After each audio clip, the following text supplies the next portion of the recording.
Yesus peliharaku, tak usah ku susah, Roh Kudus hiburku, tak usah ku cemas, Dia memberkatiku.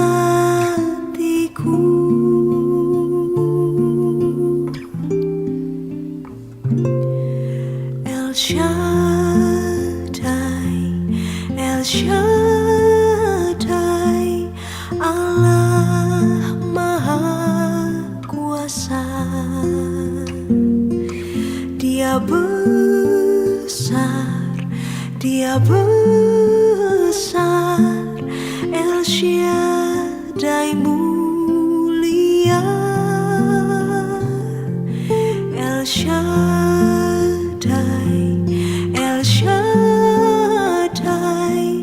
Allah Maha Kuasa. Berkat-Nya melimpah, El Shaddai.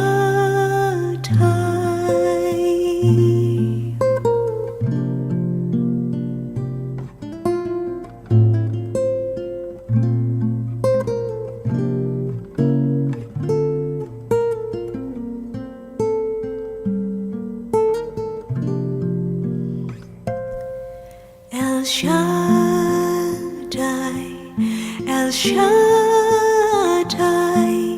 Allah Maha Kuasa. Dia besar, Dia besar, El Shaddai mulia, El Shaddai, El Shaddai, Allah Maha Kuasa. Berkat-Nya melimpah,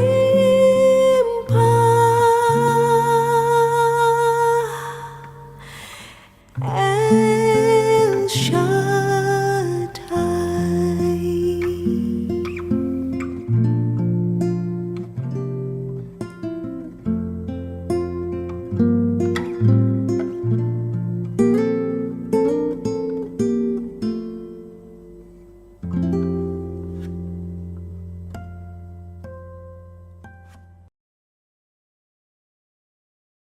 Oke, selamat malam teman-teman, sahabat terkasih. Kembali lagi bersama dengan Growth with Christ Ministry, bersama di hari ini, di minggu terakhir di bulan ini. Ya, kita bersyukur kalau semua boleh bersukacita menjalani hari lepas hari, minggu lepas minggu. Maafkan saya sebelumnya kalau di sini kelihatan gelap karena penerangan sangat tidak baik dan bagus ya. Sebelah sini jadinya gelap. Oke, tapi nggak apa-apa lah ya. Toh orangnya juga gelap ya. Suara saya kedengaran semua ya. Oke, saya juga beberapa teman sedang dalam perjalanan, jadi mereka akan masuk. Nah, selamat datang kepada Gabekta. Saya seringnya panggilnya si Gabekta ya. Oke, Gabekta di Pekanbaru, welcome. Welcome to the club ya. Welcome to the club hari ini. Kita bersama-sama. Tadi yang join Mama atau Gabektanya? Mama contoh. Oh, Mama. Kok tiba-tiba lo kok Pendeta Dewi yang join? Oke, iya nggak apa-apa ya. Beberapa teman-teman sedang dalam baru ada yang sudah pulang dari Jakarta, Bandung, ada yang macet ya nggak apa-apa. Kita akan menantikan mereka. Oke, saya ingin memulai pada malam hari ini dan saya minta kesediaan kepada Khusus Yung untuk boleh memimpin di dalam doa. Oke, Mari kita bersatu dalam doa. Allah Bapa yang baik, yang kami sembah dan kami puji dalam nama Yesus Kristus. Terima kasih Tuhan untuk kasih setiamu pada malam ini, pada saat ini. Kami boleh hadir bersama-sama dalam ruang virtual ini. Kami hendak belajar ya Tuhan bahwa hanya di dalam kehidupan kami, di dalam kedagingan kami, di dalam dunia ini, masih ada pengharapan Tuhan. Walaupun begitu banyak pencobaan, begitu banyak tantangan hidup kami, sebagai percaya kami adalah domba gembalaan-Mu yang Kau utus di tengah-tengah serigala. Oleh sebab itu Tuhan, biarlah malam ini kami belajar untuk bersandar kepada Roh-Mu, Roh-Mu yang mengajar kami supaya kami tidak pernah berputus asa, melainkan kami selalu senantiasa menaruh pengharapan kami kepada Engkau, karena Engkau Allah kami yang hidup. Terima kasih Tuhan, berkati contoh Haryono yang akan menyampaikan firman-Mu, berkati dia dalam segala perkataannya, dan kami yang mendengarkan Kau berkati terlebih lagi Tuhan, sehingga baik yang berbicara maupun mendengar, sama-sama mendapatkan berkat surgawi daripada Engkau ya Tuhan. Terima kasih, di dalam nama Yesus Kristus kami berdoa. Amin. Amin. Oke. Teman-teman, hari ini saya sharing, saya cerita firman Tuhan, tapi saya nggak mau sendirian. Saya mau setelah saya ngobrol, ini nggak panjang pendek, tapi ada respon. Responnya satu aja pertanyaan saya nanti adalah, menurut Anda bagaimana? Ya, jadi satu ada jawabannya, pertanyaannya, menurut Anda setelah saya cerita ini bagaimana? Oke ya, semua orang boleh jawab, kasih masukan, apapun itu boleh cerita ya. Sebelumnya saya ingin tanya dulu, ini ada pendatang baru, kita interogasi dulu. Gabekta sudah lulus sekolah ya? Sudah contoh. Oke. Selama ini berarti lulus sekolahnya masih online ya, sampai sekarang juga online ya? Oke. Nah, kemudian saya mau tanya, Kathy, gimana Kathy kuliahnya? Kathy, oke? Oke. Masih online di sana? Nggak kuliah lagi nyusun skripsi. Oh, puji Tuhan, haleluya, lagi nyusun. Susah-susah gampang ya? Oke, puji Tuhan, ada yang sudah sedang nyusun skripsi, perjuangan terakhir ya, perjuangan terakhir dalam akademisi. Oke, thank you. Nah, malam hari ini kita akan share tentang satu tema, yaitu There is a Hope. Ada satu harapan. Dan saya akan benar-benar untuk menggali satu bagian firman Tuhan. Nah, firman Tuhan saya ambil, jadi begini. Ketika saya membaca bagian-bagian firman Tuhan, saya mendapatkan sebenarnya ini sudah pernah di-sharingkan oleh pembicara pertama, Ibu Pendeta Juliana Dababan, tapi hanya sepintas. Tapi hari ini saya ingin menggali kedalaman, ya. Karena begini, pertama Ibu Pendeta Juliana sharing, kemudian dia cerita firman Tuhan, kemudian ada pengalaman dan lain sebagainya. Yang kedua adalah kita ngobrol dengan Pastor L tentang pura-pura kuat. Kemudian yang minggu lalu kita ada sedikit menonton video tentang kasus dua wanita yang berani untuk berkata satu yang benar dan melawan, mengampuni ya. Kita ngomong soal pengampunan ya, itu minggu yang lalu. Nah, kalau hari ini saya akan lebih mendalam. Jadi kalau dulu melebar, hari ini saya akan mendalam begitu ya. Nah, saya akan mengambil satu bagian yaitu Markus 4 ayat 35 sampai 41.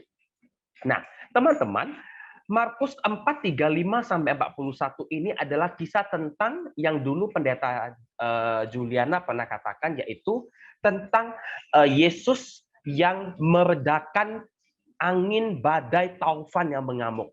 Ternyata kisah itu tercatat dalam 3 Injil yang lain, Matius dan Lukas juga. Jadi itu disebut Injil sinoptik. Injil sinoptik adalah satu kejadian, tapi ada dilihat oleh 3 penulis. Matius melihat, Markus melihat, Lukas sebagai dokter juga melihat, tapi tulisannya intinya sama, cuman cara pandangnya berbeda. Ya, Markus menulis dalam cerita yang lebih mendetail, sangat detail, sehingga bisa kita gali. Lukas, oke, singkat. Matius juga singkat. Karena penekanan mereka nanti bukan di sini, tapi di ajaran di atas. Nanti kita lihat ya. Oke, kita mulai. Slide selanjutnya. Markus 4, kita mulai dengan begini. Kalau kita mau membahas soal Markus pasal 4 ayat 31, saya akan melihat atasnya dulu yang saya sebut sebagai konteks dekat. Markus 4 ayat 1 itu berbicara tentang perumpamaan tentang penabur. Ya. Markus 4 ayat 21 perumpamaan tentang pelita. Markus 4:26 tentang benih. Dan Markus 4:30 tentang biji sesawi. Nah, jadi ini semua adalah kisah perumpamaan. Yesus sedang mengajar. Dan siapa yang diajar? Semua orang. Semua orang diajar oleh Tuhan Yesus dengan perumpamaan yang sama. Tidak ada yang berbeda. Tidak ada, oh kalau kamu perumpamaan yang ini ya, kalau kamu yang ini aja. Nggak ada. Semuanya sama.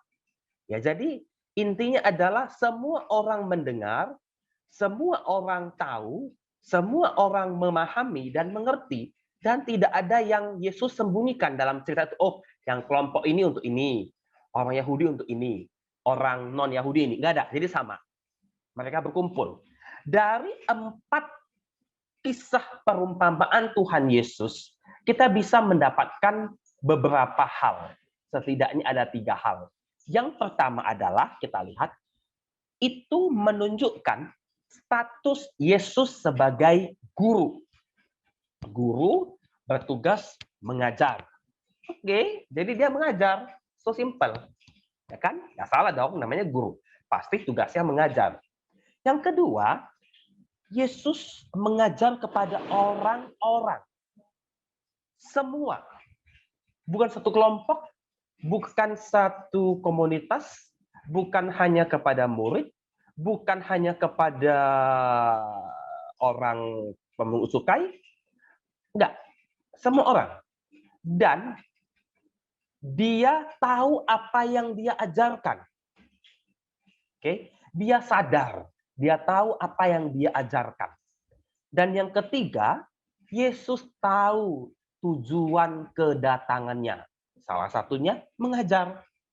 Nah, ini masih pendahuluan. Saya bahas konteks dekat supaya kita bisa mengenal siapa Yesus itu sebenarnya. Jadi Yesus itu adalah guru. Dia mengenal orang-orang di sana, sekitarnya. Dia tahu apa yang dia ajarkan. Dia tahu tujuan kedatangannya untuk mengajar. Oke, ini pertama kita sudah pahami ini. Mari kita masuk kepada kisah yang sebenarnya. Pada hari itu waktu hari sudah petang, Yesus berkata kepada mereka, saya akan bold beberapa kata yang penting. Yang pertama, waktu hari sudah petang.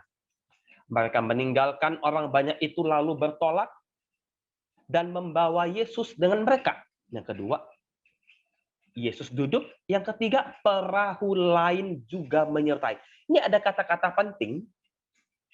Yang ini dicatat juga dalam kedua Injil yang lain. Ini sama. Nanti ada yang nggak dicatat ya. Tidak ada bedanya. Nah, dari kisah ini kita bisa melihat ada bagian penting dari cerita ini. Pertama, yang kita harus tahu, Yesus mengajar sepanjang hari. 4 perumpamaan itu telah menyita Yesus mengajar sepanjang hari dan sudah petang. Oke ya, itu sudah petang. Tidak diragukan itu sudah sore menjelang malam. Petang namanya. Kemudian yang kedua, membawa orang-orang itu membawa Yesus. Lihat baik-baik, orang-orang itu membawa Yesus. Dan yang ketiga, ternyata bukan perahu Yesus saja, ada perahu-perahu yang lain. Ada perahu-perahu yang lain selain perahu Tuhan Yesus. Banyak orang di sana. Jadi ini ceritanya. Ada perahu yang lain, Yesus mengajar sudah petang, dan mereka dibawa Yesus. Oke ya, catatan, Yesus tidak membawa mereka. Mereka meninggalkan orang banyak itu lalu bertolak dan mereka membawa Yesus beserta dengan mereka. Yesus dibawa beserta dengan mereka. Ini poin penting. Kemudian kita lihat lagi ayat selanjutnya. Lalu kita langsung kasih bolnya. Lalu mengamuklah taufan yang dahsyat dan ombak menyembur masuk ke dalam perahu. Oke, lalu ada ombak. Nah, satu pertanyaan besar kepada kita semua. Bukakan pertanyaannya, saya akan minta kepada Coach Seong untuk menjawab. Pertanyaannya begini, silakan ditampilkan. Nah, silakan Coach Seong jawab, apakah danau bisa ada badai?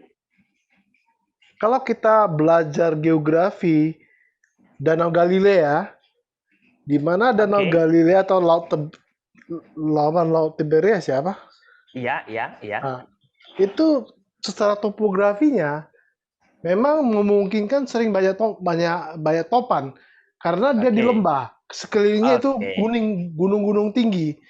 Jadi ketika angin bertiup turun dari beberapa sisi itu memang topologi yang memungkinkan menimbulkan taufan. Oke. Analisa yang bagus. Dan teman-teman harus tahu, sebelum kalau kita membaca bagian ini, kita akan bertanya, loh kok di danau bisa ada topan? Perasaan kalau kita jalan-jalan ke Danau Toba, kapal tenggelam karena kelebihan muatan, bukan karena ombak. Kan kita logika begitu ya. Tapi ternyata di dalam geografi Alkitab mengatakan bahwa Danau Galilea yang mereka sering disebutkan di dalam Alkitab bolak-balik, ternyata itu di dalam suatu tempat yang banyak gunung dan itu lembah di mana ada perputaran angin. Ini logika ya, ini satu logika manusiawi yang tidak boleh dibuang begitu saja. Jadi kalau ada orang bertanya, orang-orang di luar Kristen bertanya, loh kok danau ada ombak? Nah, jawabannya sederhana. Karena itu secara topografi, kondisi geografis daripada danau itu berbeda dengan danau yang kita pikirkan sekarang. Kemungkinan untuk ada yang namanya badai, kemudian taufan, itu besar sekali. Dan bukan sekali ini saja. Ya kan? Oke. Jadi ini sudah tahu, alasannya sudah benar. Oke, kita next kan ayat selanjutnya. Pada waktu itu Yesus langsung dibawa. Pada waktu itu Yesus sedang tidur di buritan di sebuah tilam. Maka murid-muridnya membangun dia dan berkata kepadanya, Guru, engkau tidak peduli kalau kita binasa? Nah, kalau kita lihat, Yesus sudah mengajar sepanjang hari. Sangat logika, kita nggak usah bilang guru yang mengajar, kita saja yang bekerja sepanjang hari, bekerja apa saja, ketika kita kelelahan, kita pasti tidur. Itu manusiawi. Yang nggak manusiawi kalau Yesus jadi nahkoda. Itu tidak manusiawi. Lantas, ya sudah, Yesus tidur. Nah, masalahnya sekarang ini kita akan bahas secara teologi. Secara manusiawi kita keluarkan pernyataan daripada ini. Yang pertama, secara kemanusiaan, Yesus manusia, dia tidur. He is a human being. He is a human being dan dia bisa tidur. Tapi kita akan bahas secara teologi. Saya minta host untuk menampilkan gambar buritan, kalau bisa. Soalnya ini host yang tampilkan gambar. Nah, lihat, teman-teman bisa melihat buritan itu di paling belakang, di paling ujung, di mana orang jarang berada di sana. Ini kapal sekarang loh ya, ini kapal modern loh ya. Bagaimana kalau kapal yang zaman-zaman tahun dulu? Coba tampilkan zaman-zaman kira-kira aja zaman tahun dulu. Nah begini dia buritannya, kan kecil, nggak gede. Jadi buritan itu di bawah. Yesus, kalau ada taufan, dia nggak mungkin tidur di atas ini, pasti dia di bawah. Nah di bawah ini ada tilam. Di bawah ini tilam, Yesus tidur di sana. Nah di sini saya ingin menceritakan, coba kita bayangkan, ya satu sisi bahwa kita harus tahu, Yesus melakukan segala sesuatu tidak ada yang tiba-tiba. Apapun tindakan Yesus. Saya ingin kita membayangkan Yesus ke belakang sekali, satu, dia turun ke bawah di buritan kapal, kedua, dia tidur di atas tilam, ketiga. Tiga tindakan Yesus itu menunjukkan tiga hal yang membuat saya ingin melihat, saya ingin membayangkan, membawa kita membayangkan soal tiga tingkatan daripada Yesus di belakang, di buritan, tidur. Tiga. Beberapa penafsir mengatakan bahwa ini satu, kebanyakan penafsir mengatakan bahwa ini satu bukti Yesus sebenarnya ingin menunjukkan kepada orang-orang bahwa 3 kali aku turun, menunjukkan 3 hari, 3 days. Kalau kita ngomong soal 3 days, kita sudah tahu what happened with 3 days. Dalam kematian dia. Ini secara teologis. Jadi, dalam ayat 38, Yesus menunjukkan 2 titik yang penting. Yang pertama berbicara tentang kemanusiaan Yesus. Yang ketiga menjadi satu tindakan yang seharusnya, mungkin murid-murid belum baca. Mungkin orang lain nggak tahu. Tapi kita di sini bisa membaca, kita yang sudah tahu dan kita yang sudah belajar, kita tahu bahwa di sinilah kita bisa melihat Yesus benar-benar menjalankan 3 turunnya dia itu di kapal sama dengan turunnya dia ketika dia disalibkan. 3 hari mati. Oke. Next selanjutnya. 39. Lalu ia pun bangun. Jadi murid panggil ya, bangun. Kamu nggak khawatir ya begini? Pokoknya murid lagi panik begitu kan. Lalu dia pun menghardik dan berkata, diam dan tenanglah. Lalu angin itu reda dan danau itu menjadi teduh sekali. Nah, kalau tadi ketika Yesus lelah dan dia tidur, menunjukkan bagaimana kemanusiaan Yesus, human being of Jesus. Maka ketika ayat 39 dalam kisah yang sama, Yesus berkata, diam dan tenanglah, lalu angin itu reda dan danau itu teduh sekali. Saya katakan Yesus ingin menunjukkan pribadi kedalaman. He is a godly, keilahian dari Yesus. Ini. Jadi kita lihat di sini, kita benar-benar melihat di sini bahwa dalam satu kejadian, dalam satu kisah keilahiannya, Yesus juga memperlihatkan keilahiannya. Banyak kisah-kisah mujizat yang diceritakan, yang dituliskan, yang dilakukan Tuhan Yesus. Yesus mengubah air biasa menjadi anggur, air menjadi anggur. Itu menunjukkan keilahian Yesus. Yesus membangkitkan, menyembuhkan. Tapi di sini, di dalam kisah ini kita bisa melihat bahwa di sini letak di mana Yesus menunjukkan kemanusiaannya dan Yesus menunjukkan keilahian Yesus. Jadi di ayat ini tidak ada orang mengatakan bahwa dia kan Tuhan, dia bisa. Jangan salah, dia juga capek. Dia tuh manusia. Ayat inilah ayat di mana orang Kristen bisa menunjukkan kepada dia merasakan penderitaan manusia. Dia ikut sama merasakan kecapekan, kelelahan, ketidakberdayaan. rasa keletihan dan rasa rasa di mana dia benar-benar pengen istirahat dan dia tidak mengakai kalau Yesus mau, saya kan Tuhan, saya nggak capek dong. Itu nggak begitu. Yesus bisa. Tapi di sini buktian dan kemanusiaan Kristus. Oke. Next ayat 40. Nah, ini akan menjadi pertanyaan. Mengapa kamu takut? Mengapa kamu tidak percaya? Nah, satu kata yang menggelitik saya, kenapa kamu tidak percaya? Saya berpikir di sini, kenapa kamu tidak percaya? Percaya apa gitu loh? Emang apa? Ternyata ketika saya tadi sudah membahas konteks dekat yang di atas tadi, ternyata ketika Yesus mengajarkan 4 perumpamaan, di sini murid-muridnya itu ikut dan dia sudah dengar. Dia sudah tahu siapa Yesus. Dia menyuruh bagaimana harus menjadi perumpamaan ini, mengajarkan ini, perumpamaan ini 4 kali. Tapi mereka tidak percaya kepada Yesus. Jadi kalau kalimat ini keluar dari mulut, mengapa kamu tidak percaya, itu tidak salah. Kalau Yesus marah pun dia dengan kalimat ini, Yesus tidak salah. Karena mereka sudah mendengar tentang pengajaran Kristus. Teman-teman, seringkali pengajaran Yesus. Kita seringkali ke gereja.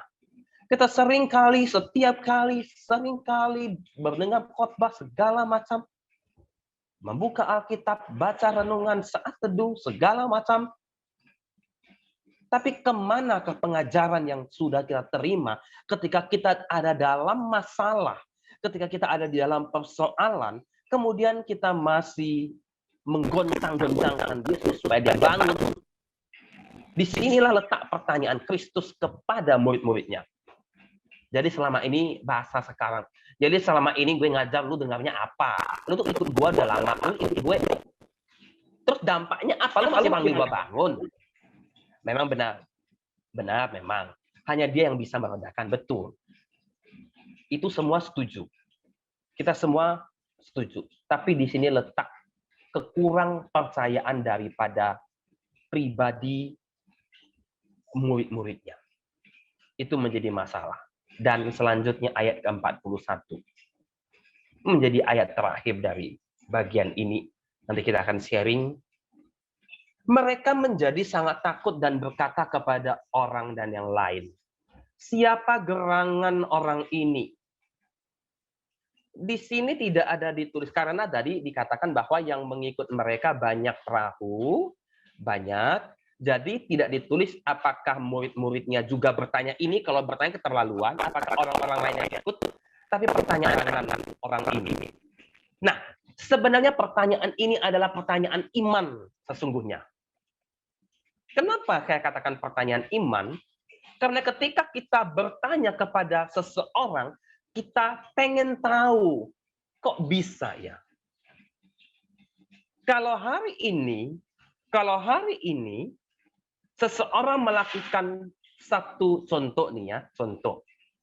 Kita semua dihebohkan dengan pernyataan satu orang yang mengaku dia adalah pendeta, kemudian dia melakukan tindakan-tindakan radikal, mengucapkan tindakan kejahatan kepada agama lain. Kemudian kita bertanya, siapakah gerangan orang ini? Kan kita bertanya kan, siapakah gerangan dia? Siapakah gerangan yang buka jendela? Tindakan Yesus pada saat itu mengusik pikiran kita sehingga kita bertanya, siapakah gerangan orang ini?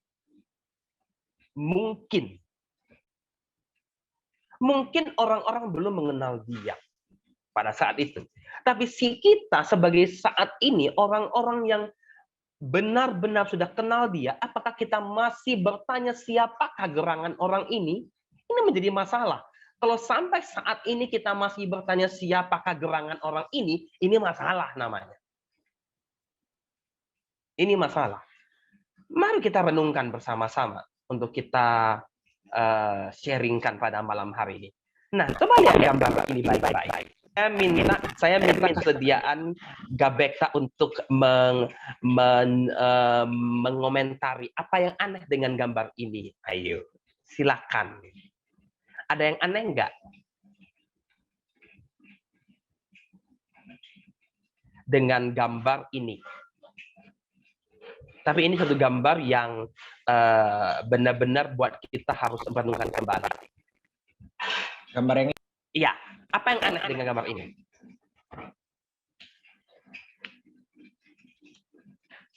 nggak ketemu contoh. Oke, coba saya tanya Kathy. Kathy, lihat gambar ini, ada yang aneh nggak, Kathy? Ada yang Kathy rasa kok ternyata iya sih. Kathy ada nampak nggak?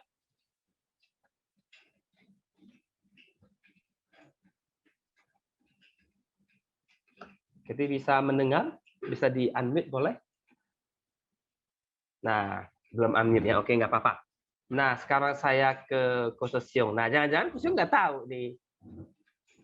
Ada yang aneh nggak? Apa yang aneh ya? Kalau Ada saya lihat loh. kan ini karena ini kan kalau kita bilang orang-orang lainnya kan berarti kita anggap orang yang seperahu dengan Yesus ya pengikut dia kan gitu, orang Kristen lah berarti kan. Oke.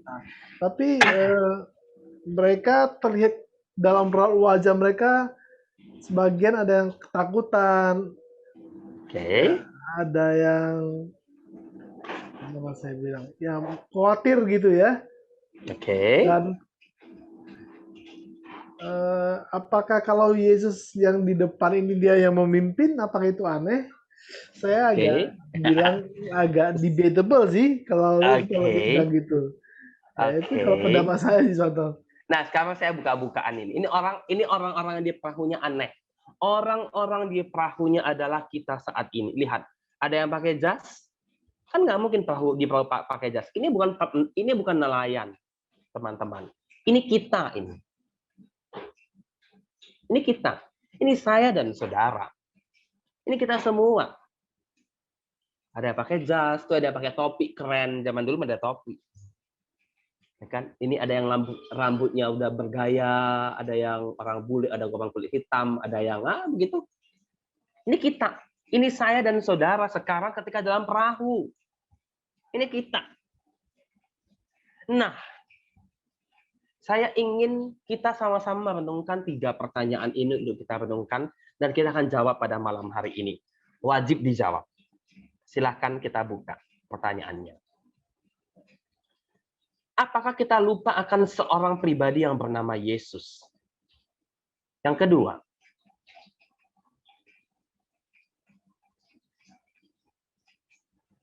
silakan host. Yang kedua, apa kita masih meragukan kuasanya? Yang ketiga, percayakah engkau kepadanya? Saya ingin mendalami nomor yang ketiga. Karena ini pertanyaan ini masih bisa didebat sebenarnya. Karena pertanyaan ini terlalu cepat ditanyakan kepada kita kalau kita baik-baik saja. Tapi saya ingin sharing. Nah, saya minta Kosesyong pribadi yang lama, dan kita kan Kosesyong yang senior nih ya, yang lama kenal Tuhan. Bagaimanakah ketika kita melihat kisah ini dalam kehidupan pribadi? Saya pikir gini contoh. Kita lihat dulu kehidupan para murid ini. Yes. Setelah kejadian ini, sampai ke masa penyaliban Yesus. Ketika Yesus dinaikkan di atas kayu salib, berapa banyak murid yang tinggal di bawah salib itu? Tak ada. Itu artinya selama ketika Yesus, dari waktu Yesus bertanya, masihkah kalian tidak percaya? Sampai ketika dia disalibkan, saya rasa masih banyak yang belum percaya. Bahkan ketika dia sudah bangkit, si Thomas muridnya sempat bilang apa? Sebelum kucucukkan tangannya berlobang, perutnya yang berlobang, saya tidak akan percaya. Oke. Nah, itulah kondisi murid-murid ketika mereka mengenal Yesus sebagai pribadi yang ketika masih hidup, belum disalibkan. Lalu apa yang terjadi ketika mereka melihat dan mengenal Yesus? yang telah dibangkitkan. Transformasi yang luar biasa. Saya misalkan contoh Thomas, Oke. yang awalnya bilang tidak percaya kalau tidak menusukkan jarinya ke lubang tangan Yesus, akhirnya berani mati martir di India. Yes. Petrus disalibkan terbalik sebagai huruf X di Roma.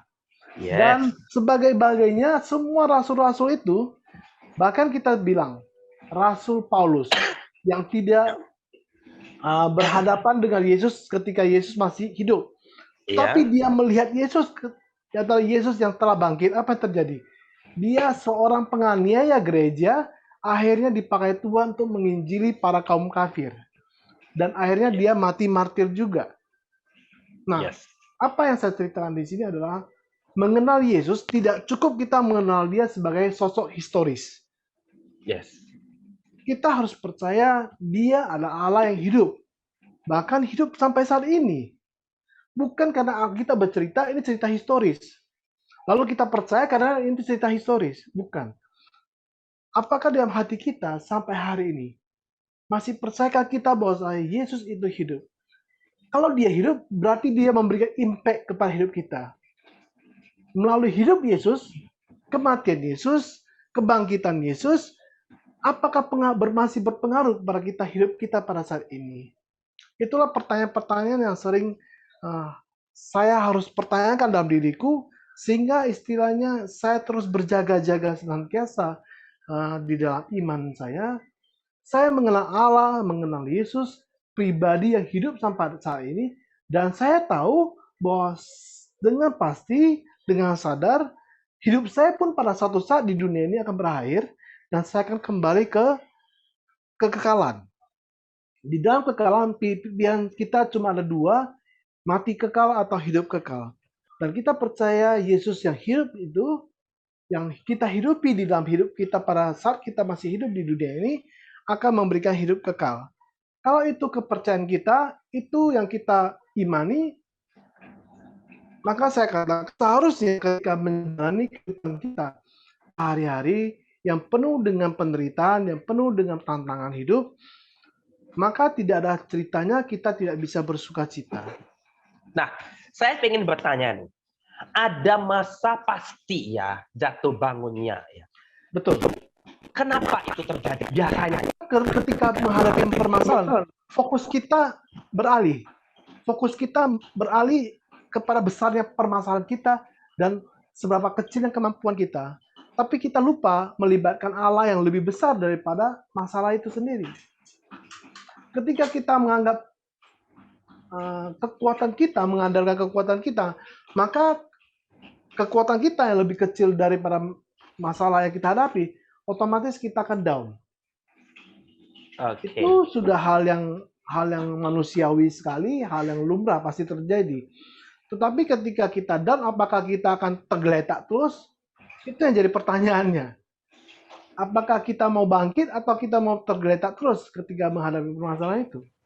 Oke. Oke, good point. Nah, saya minta Kak Bekta cerita dong. Ini soal sekolah aja ya, sekolah. Ada masalah, ada sesuatu, ada problem, ada pergumulan. Nah, gimana sih? Dan pasti pernah down, pasti pernah kecewa, pasti pernah. Mungkin kita nggak menyalahkan Tuhan ya, tapi kita pasti merasa, aduh kok begini ya, aduh. Gitu. Nah, pada saat itu gimana caranya? Silakan dong, Kak Bekta untuk cerita. Nggak pernah kejadian kayak gitu sih, contoh. Sama sekolah Biasa. sih oke-oke aja. Oke. Diberkati nilai bagus-bagus lah, teman oke-oke. Nggak ada masalah. Ada saat-saat di mana merasa kehidupan down, di mana saat-saat kehidupan merasa, ya mungkin nggak sekolah, mungkin apapun itu yang merasa kok begini. Pertanyaan kehidupan pernah nggak? Kok begini ya? Nah ini baru nih, baru Waduh. kejadian minggu. Waduh, tuh kejadian dalam hari ini atau 1 minggu ini? Minggu barusan, 2 hari lalu. Oh baru minggu, oke, welcome. Jadi kan, dulu BK ada anjing seekor, Oke. baru mati dia minggu tuh, udah tua. Oke. Dia sedih gitu. Kenapa mati dia kan? Padahal masih 10 tahun, katanya sampai 13 gitu. Jadi aku merasa kayak dicurangi gitu loh. 3 tahunnya lagi kemana gitu Tuhan. pertanyaan yang apa namanya, yang pengen diutarakan. Lo kok begini ya kan? Kenapa bisa mati gitu? Padahal masih oke, masih sehat-sehat kan, habis itu tiba-tiba mati. Terus jawabannya apa? Ketemu jawabannya enggak? Ketemu. Apanya apa? Ternyata ginjalnya udah nggak oke. Oke, good. Nah, ini saya mau sampai ke orang Jakarta. Evan. Selama kuliah, kemudian kerja, kemudian sampai sekarang, pernah nggak merasakan sesuatu yang kok begini ya? Why it's happen? Why it's coming to me? Nah, itu pertanyaan-pertanyaan itu pasti pernah. Terus pertanyaannya lagi, bagaimana cara untuk solve-nya?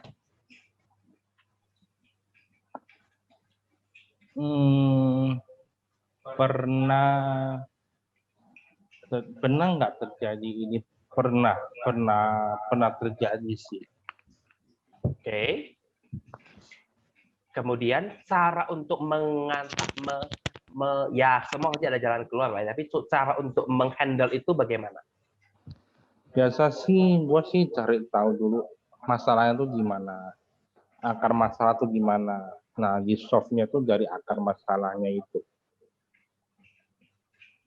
Oke, di akar pelan-pelan baru selesai gitu ya? Iya. Oke. Saya juga ingin sharing, saya ingin minta pendapat dari Khusus Yung. Kadang-kadang begini kok, manusia itu diberikan akal pikiran. Dan, nah, seperti yang pertama kali diceritakan bahwa pemikiran kita itu terlalu, bahas tanda kutip ya, terlalu, saya bisa kok, saya bisa, itu mah gampang. Jadi akhirnya kita seakan-akan ya mungkin semua orang beda ya. Jadi kita melupakan pribadi yang menjadi sumber kehidupan itu, bukan? Iya. Problemnya jadi di sana. Ketika kita mengandalkan diri kita, berarti kan egosentris. Artinya kita mau bilang sama Tuhan, Tuhan, ini urusan gua deh. Lu pinggir dulu dah, bukan lu jangan jadi Tuhan dulu, jangan jadi Tuhan dulu. Gua sanggup kok gitu loh. Kan itu yang kita mau bilang sebenarnya. Tanpa sadar. Gitu? Iya, betul. Masalah hidup manusia pasti ada lah ya kan. Ya saya tahun 2019 akhir kena stroke ringan. 2020 akhir operasi pasang ring jantung. Siapa nggak stres? 2 tahun berturut-turut di bulan Desember gitu loh. Ya siapa nggak stres? Pasti stres lah. Nah cuma bagaimana kita bisa hadapi masalah seperti tadi saya bilang. Saya melihat kembali, menggali kembali apakah Yesus yang saya baca di dalam Alkitab itu adalah Yesus yang hidup, yang sanggup memberikan aku kekuatan. Dan ternyata di dalam firman Tuhan, ketika kita membaca lagi kembali ke dalam firman Tuhan dan berdoa, itu yang memberikan kekuatan untuk kita melalui masalah-masalah kita. Ya sebenarnya gini, simple sebenarnya. Tuhan minta utamakan dia dulu. Kalau kita lagi ada permasalahan misalkan, sebelum kita berpikir, apa salahnya kita berdoa dulu. Tuhan, saya punya masalah seperti ini. Berikan saya hikmat. Ya. Hikmat itu apa? Hikmat itu adalah takut akan Tuhan, kan? Kalau kita menunjukkan diri kita takut akan Tuhan, maka Tuhan akan memberikan kita hikmat. Sebenarnya sesimpel itu sih.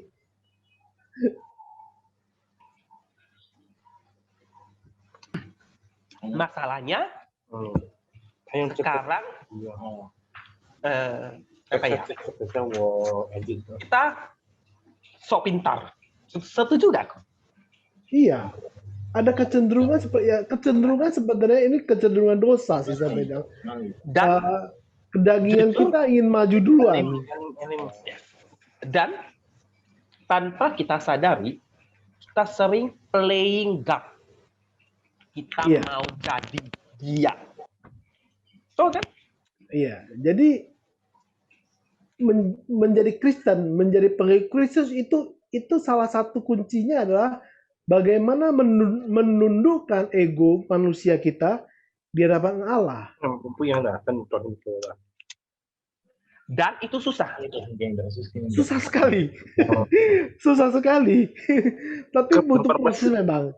Kita butuh proses pembelajaran. Makanya Paulus kan bilang, orang yang mengenal Kristus kan ciptaan baru. Ya, dia harus diciptakan menjadi ciptaan yang baru. Nah, Ya. itu butuh proses lah. Ya. Oke. Nah, di sini memang letak kelemahan manusia. Letak satu titik di mana kita merasa bahwa kita itu, tapi jangan salah, itu dosa pertama kali juga terjadi karena begitu kan? Benar. Maka Paulus kan bilang apa?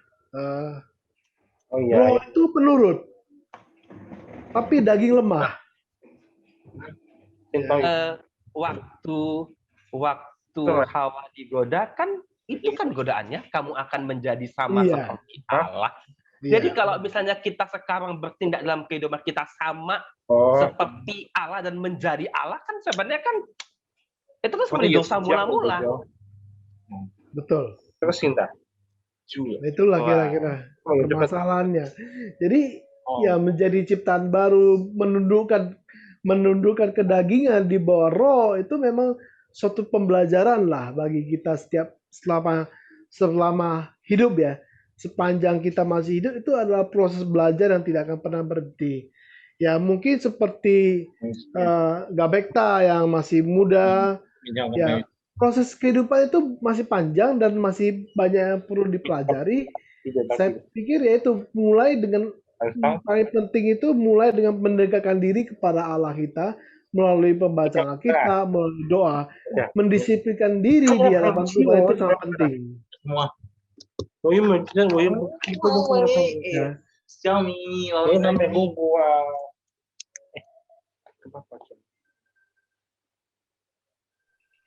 Dan memang di dalam perjalanan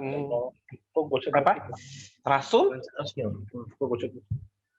sebelum mereka dihukum, mati,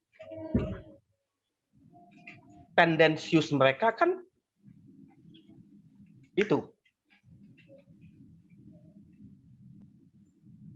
Ya. Menjadi seperti Allah. Betul. Nah, sekarang satu pertanyaan yang sangat tidak dimengerti oleh semua orang sampai ya mungkin sampai kita ketemu lah ya, bahwa sampai kapanpun kehidupan ini kita pasti akan playing God. Sampai kapanpun kita hidup.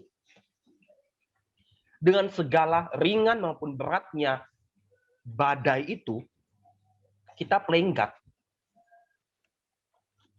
Oleh sebab itu tadi saya bilang contoh, apakah di dalam keimanan kita menganggap hidup ini akan terus hidup terus tanpa ada akhirnya, atau kita percaya bahwa Maranatha datang dan ketika Yesus datang kedua kali maka kita pun akan selesai di dunia ini. Apakah kita menganggap hidup kita permanen di dunia ini atau tempat di dunia ini hanya sementara? Nah, dalam pandangan saya ketika melihat dua poin ini,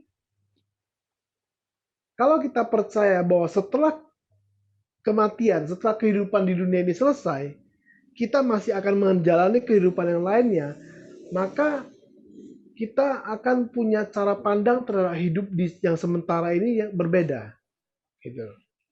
Kalau kita menganggap dunia ini selesai, kita mati selesai, maka cara pandang dan menjalani kehidupan kita akan sangat berbeda dengan kalau kita percaya setelah kematianku di dunia ini, saya akan menjalani kekekalan.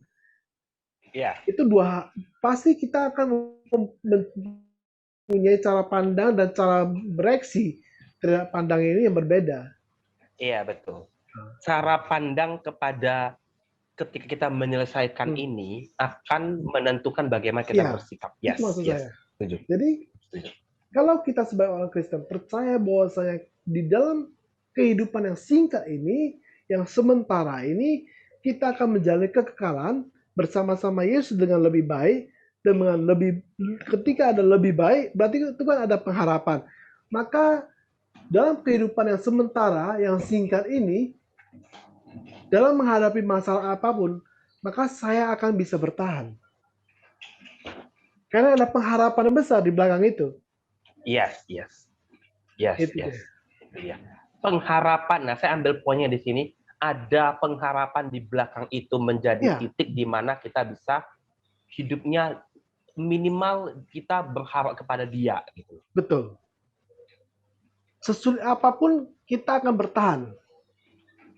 Itulah. Yes. Gabekta nanti bentar lagi, tunggu. Gabekta bentar lagi mau kuliah kan? Ya. Kalau kuliah menghadapi segala sesuatu di luar sana, kalau ada pergumulan sekecil sebesar apapun, hadapi dengan satu pengharapan bahwa nanti ada Dia yang akan menolong, ada Dia yang akan mengatasi, ada tangannya yang akan dan mulutnya yang berkata diam dan tenanglah. Amin.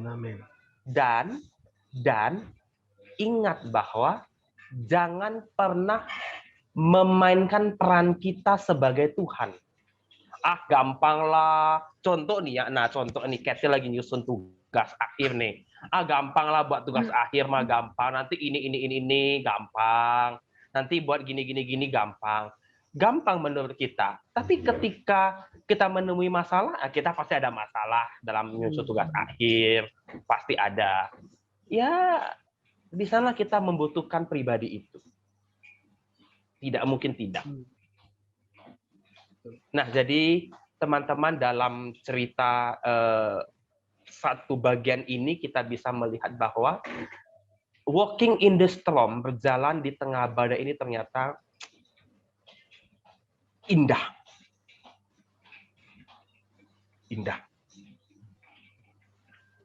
Dan tadi yang Kristus bilang, next. Setelah itu,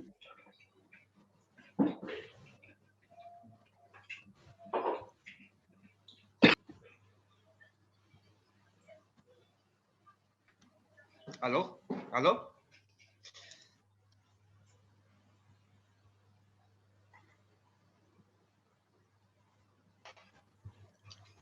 Halo, suara saya? Halo, kok gema ya? Halo? Oke.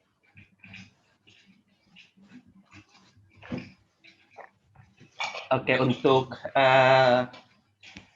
sharing untuk bagian ini adalah kita harus mengenal selama 1 bulan ini. Ini suara saya kok menggema.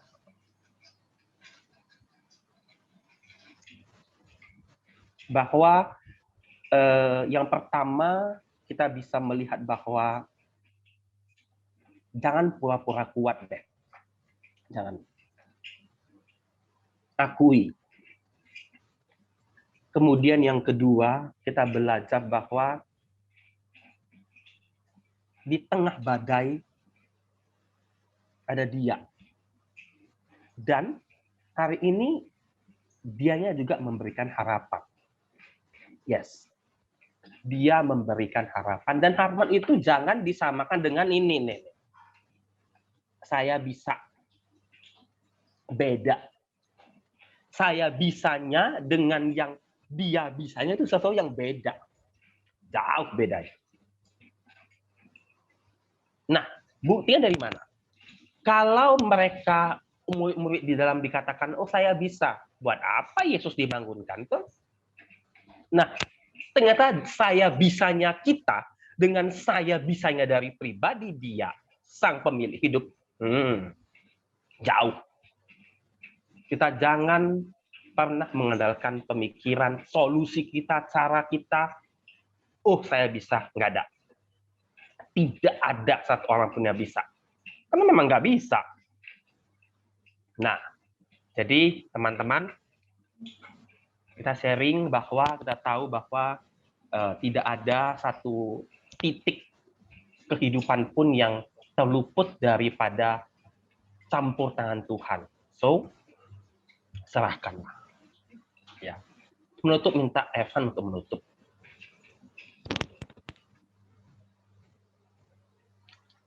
Teman-teman, mari kita berdoa.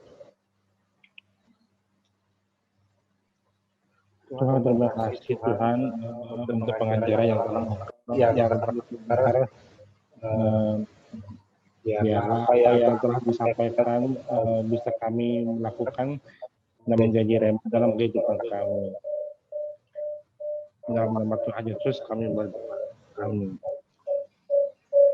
Oke. Nah, ada announcement untuk bulan depan. Kita masuk bulan depan. Jadi, bisa tolong di-share. Jadi, bulan depan itu kita bahas tentang misi. Nah, silakan. Temanya adalah for him. Nah, jadi ada missionaries, Ibu Apriliana dan Pendeta Joseph Lim. Kemudian ada dari Papua. Kemudian ada Tanjung Balai Karimun. Kemudian saya sendiri akan membawa tentang generasi muda. Misi generasi muda. Kemudian ada misi di Kepulauan Riau. Nantikan di waktu yang sama setiap Selasa. Kami rindu kita semua boleh mengajak orang-orang untuk bisa berpartisipasi dan rindu mengenal pekerjaan Tuhan melalui misi. Oke, thank you. God bless buat semua. Goodbye. God bless.